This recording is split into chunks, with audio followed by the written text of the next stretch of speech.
मुलांना लागली होती भूक. त्यांना काहीतरी मस्त असं खायचं होतं. बाहेरचं आजकाल द्यायचं नाही आहे म्हणून घरच्या घरीच बनवायचं बेत केला. घरात होतं इडलीचं पीठ म्हणून विचार केला डोसाच बनवूया. आणि साधा डोसा तरी काय बनवायचं म्हणून विचार केला की स्प्रिंग डोसा बनवूया.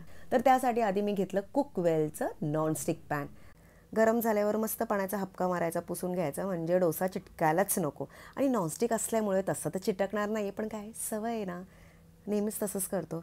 छानपैकी बॅटर असं पसरून घ्यायचं आहे, बटर घालायचं आहे, त्याच्यामध्ये आपल्या आवडत्या भाज्या, थोडासा कांदा, ढोबळी मिरची, कोबी, गाजर आणि बीटरूट आणि त्यासोबत घालायचं आहे hot and sweet tomato ketchup आणि शेजवान चटणी. बाकी विसरू नका, 1 चमचाभर तरी घाला आणि इडली पोळी आणि पाहिजे तेवढं बटर घाला, थोडंसं मीठ घाला आणि सगळं मिक्स करून घ्या. आणि मग काय मिक्स करून झाल्यानंतर झालं की आपला डोसा तयार. पाहिजे तेवढं वरून चीज घाला, रोल करा, कापून मस्त चटणीसोबत सर्व करा.